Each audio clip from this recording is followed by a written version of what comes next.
Guys, welcome back to my YouTube channel BMS Gyan. तो आज हमको स्टार्ट करना है स्फटिका या पोटैश एलम। ठीक है, तो ये हमारा उपरस वर्ग का चौथा द्रव्य है। ठीक है, तो इसके पहले हमने देखा था गंधक, गैरिक और कासीस के बारे में। तो अगर आपने इन तीनों टॉपिक पे वीडियो नहीं देखी तो आप हमारे चैनल पे जाके इन तीनों टॉपिक पे वीडियो देख सकते हैं। ठीक है, तो चलिए स्टार्ट करते हैं स्फटिका या पोटैश एलम। तो सबसे पहले इसका बेसिक डिस्क्रिप्शन देख लेते हैं, जो कि है संस्कृत में इसको स्फटिका बोलते हैं, हिंदी में फिटकरी, अंग्रेजी में या इंग्लिश में पोटैश एलम। रासायनिक सूत्र जो है इसका या केमिकल फार्मूला कह सकते हैं वो है K2SO4Al2SO4 का होल ऑफ थ्राइस 24H2O। इसका जो काठिन्य है या कह सकते हैं हार्डनेस वो है 3.5 to 4। इसका जो विशिष्ट गुरुत्व है या स्पेसिफिक ग्रेविटी हम कह सकते हैं वो है 2.6। ठीक है, अब हम नेक्स्ट देखते हैं स्फटिका का पर्याय। तो स्फटिक का पर्याय जो बताया गया है वो है कि पहला जो तुवरी, सुरा, सुराष्ट्रजा, सौराष्ट्री, सौराष्ट्र मृतिका, स्फटिकारी, स्फुटी, स्फटिका, स्फुटिकारिका, स्फुटिका, फाटिका, शुभ्रा, कांची, रंगदा, दृढ़रंगा, रंग दृणा, दृढ़ रंगदा, द्रंगदात्री। ठीक है, ये सारे पर्याय हैं। तो इसमें हमको मेनली याद रखना है सौराष्ट्री, स्फटिकारी, फाटिका, कांची, रंगदा और ऋण रंगा तथा रंगदात्री। ठीक है, अब हम नेक्स्ट देखते हैं स्फटिका का इतिहास। स्फटिका इतिहास में बताया गया है कि स्फटिक जो है वो भारतीय चिकित्सा के प्राचीनतम ग्रंथ चरक संहिता में फिटकरी का प्रयोग अत्यधिक मात्रा में किया गया है।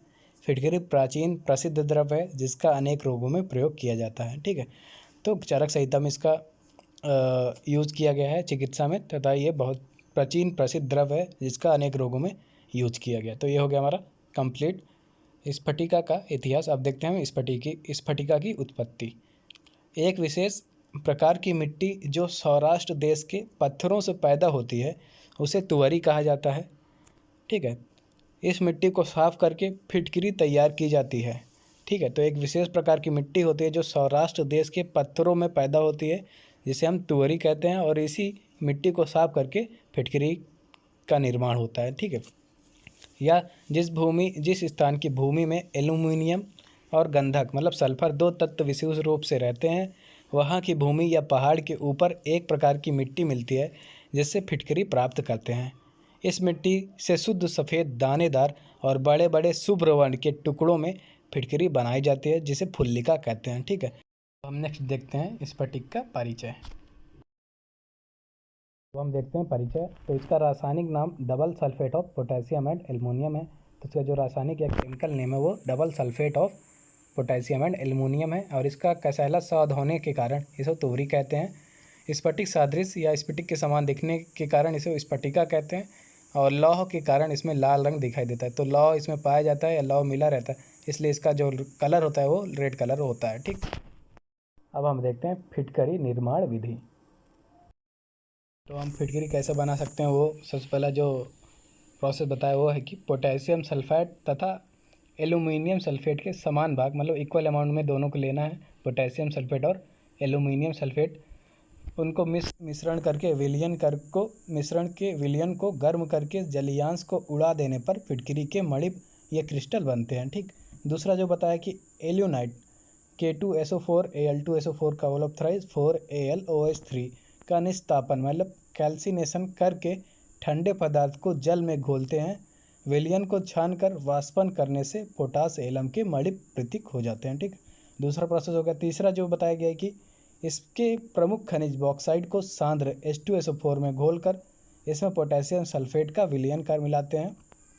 इसके बाद वाष्पन करके पोटास एलम के क्रिस्टल प्राप्त होते हैं। ठीक है, इसके बाद वेपराइजेशन करा देते हैं जिससे पोटास एलम या स्फटिका प्राप्त हो जाती है।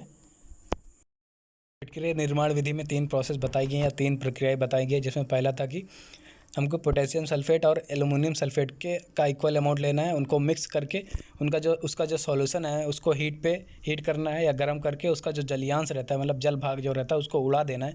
उड़ा देने के बाद जो क्रिस्टल प्राप्त होता है वही हमें स्फटिक समझना चाहिए, वही स्फटिक है। ठीक है, दूसरा बताया गया था कि एल्यूनाइट का निस्तापन मतलब उसका कैल्सिनेशन करा के ठंडे पदार्थ को जल में घोलते हैं।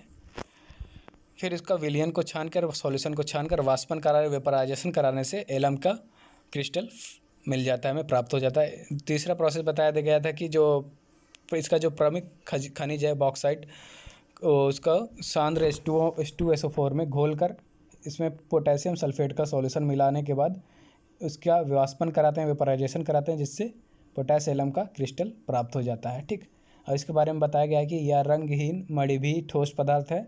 इसके क्रिस्टल में 24 अणु होते हैं जल के, या जल में विलय होता है, या एवं गर्म करने पर पिघलकर 200 डिग्री सेल्सियस पर जल रहित हो जाता है।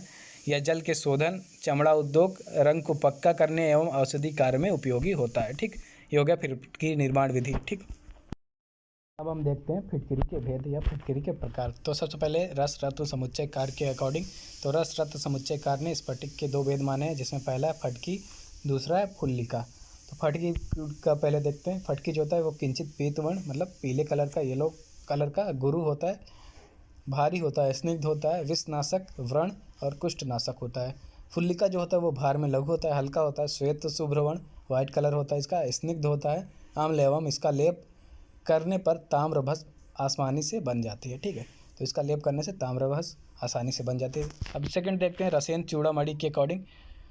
तो इन्होंने फिटकरी के 2 भेद माने हैं, जिसमें पहला है स्फटिका, दूसरा है फुल्लिका।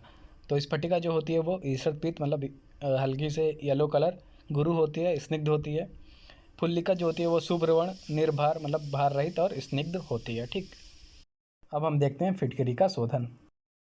तो सबसे पहले हमको फिटकरी को लोह की कढ़ाई या लोहे की कढ़ाई में डालकर अग्नि पर फुलाने पर शुद्ध हो जाती है। तो अगर हम फिटकरी को लोहे की कढ़ाई में डालकर अग्नि पर फुलाने तो फिटकरी का शोधन हो जाता है। दूसरी जो प्रोसेस बताई गई वो ये है कि फिटकरी को 3 दिन तक कांजी में डिबो कर रखने पर शुद्ध हो जाती है। दूसरा प्रोसेस है कि फिटकरी को अगर हम कांजी में 3 दिन तक डुबो कर रखें तो फिटकरी का शोधन हो जाता है। व्यवहार में फिटकरी शोधन के लिए एक लोहे की कढ़ाई में यौकुट करके रख कर अग्नि पर चढ़ा देते हैं। इसको संपूर्ण जलीयांश के नष्ट होने तक गर्म करते रहें। इसको फूल कर बतासे जैसे होने पर चूर्ण करके उपयोग हेतु सुरक्षित रखते हैं। इसी को स्फटिक भस्म भी कहते हैं। ठीक, अब हम देखते हैं फिटकरी के गुण। तो यह फिटकरी जो होती है वो रस में कसाय, कटु, अम्ल एवं वीर में उष्ण होती है। यह बाह्य प्रयोग से संकोचक प्रभाव करती है। यह कंठ, केश, व्रणहग्न, विषाग्न, स्वित्रहर, नेत्र, विषम ज्वर, कंडू, त्रिदोषनाशक, रक्तस्राव अवरोधक, योनि संकोचक, मुख रोगहर, दंत दृढ़ करने वाली तथा विशेष रूप से पारद का जारण करने वाली होती है। ठीक, तो ये हो गया फिटकरी के गुण। अब देखते हैं हम फिटकरी की मात्रा। तो इसे हम 2 से 4 रत्ती तक ले सकते हैं, बल, रोगी एवं काल के अनुसार। नेक्स्ट है हमारा फिटकरी का सत्वपातन। सत्वपातन के लिए हमको फिटकरी को क्षार अम्ल से मर्दित कर धमन करने या गाय की पित्त की स्वभावना देकर धमन करने पर इसका सत्व प्राप्त हो जाता है और यह सत्व पारद का क्रमण करता है। ठीक है, नेक्स्ट देखते हैं फिटकरी का विशेष प्रयोग। तो पहला है फिटकरी के 5% जलीय विलयन या जलीय सॉल्यूशन को व्रण शोधन, मुख प्रक्षालन, गुदा एवं योनि का प्रक्षालन करने पर लाभ होता है। ठीक है, तो ये व्रण शोधन, मुख प्रक्षालन, गुदा एवं योनि का प्रक्षालन करने में लाभ होता है। दूसरा बताया कि नासा से रक्तस्राव होने पर गोदुग्ध में फिटकरी को घोलकर नाक में डालने पर रक्तस्राव बंद हो जाता है। ठीक है, अगर नासा से रक्तस्राव हो रहा है तो हमें फिटकरी को गोदुग्ध में डालकर या घोलकर नाक में डालने पर रक्तस्राव बंद हो जाता है। तीसरा बताया गया है शरीर में कहीं पर कटने पर चूर्ण को लगाने पर रक्तस्राव बंद हो जाता है। अगर शरीर में कहीं घाव हो गया या कट गया है तो हमें फिटकरी का चूर्ण अगर लगा लें तो जो रक्तस्राव होगा वो बंद हो जाएगा। चौथा बताया गया है कि फिटकरी 1 रत्ती एवं 3 ग्राम चीनी को दिन में 3 बार खाने से रक्तपित्त नष्ट हो जाता है। अगर हम फिटकरी रक्तपित्त को नष्ट करना चाहते हैं तो 1 रत्ती फिटकरी 3 ग्राम चीनी को दिन में 3 बार खाएं तो इससे जो होगा रक्तपित्त का सामान्य जगह नष्ट हो जाएगा। पांचवा जो बताया गया है कि 5 तोला गुलाब जल में 4 रत्ती फिटकरी का घोल बनाकर नेत्रों में डालने या आँखों में डालने पर नेत्रों की लालिमा, कीचड़, पकना, शोथ आदि दूर हो जाते हैं। ठीक है, तो अगर नेत्रों की लालिमा, कीचड़, पकना, सोत आदि हमको दूर करना है तो 5 तोला गुलाब जल में 4 रत्ती फिटकरी डालकर घोल बनाकर हम अपनी आँखों में डालें रोज़, तो इससे जो लालिमा आदि दूर हो जाएंगे। ठीक है। जो बताया गया वो ये है कि 1 तोला फिटकरी को 50 तोले जल में घोलकर उत्तर बस्ती देने पर गर्भाशय भ्रंश में लाभ होता है। इसका प्रयोग करने पर योनिस्राव, कंडू, श्वेत प्रदर, रक्तस्राव आदि कष्ट दूर हो जाते हैं। ठीक है। 7वां जो बताया गया है कि 1 रत्ती रस सिंदूर को 1 रत्ती फिटकरी में मिलाकर खाने से रक्तपित्त दूर हो जाता है। ठीक। 8वां जो बताया गया है, फिटकरी चूर्ण और मौलश्री वृक्ष त्वक चूर्ण मिलाकर दांतों पर मलने पर दांत मजबूत हो जाते हैं। 9वां जो बताया गया है कि 5 रत्ती फिटकरी में 5 तोला जल डालकर कुल्ला करने पर मुखपाक, दंत पुए, दंत वेष्टपाक आदि मुख रोग दूर हो जाते हैं।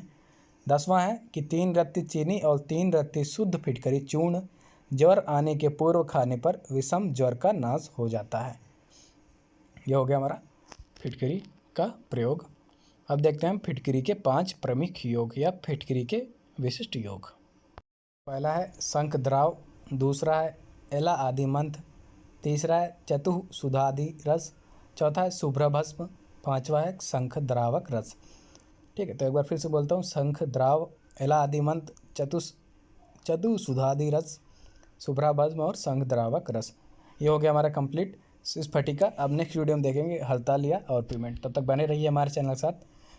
लाइक, कमेंट और सब्सक्राइब करना मत भूलिएगा। अगर आपको कोई भी डाउट हो इस टॉपिक में तो आप हमें अपना क्वेश्चन कमेंट बॉक्स में कमेंट करके पूछ सकते हैं। तब तक के लिए धन्यवाद।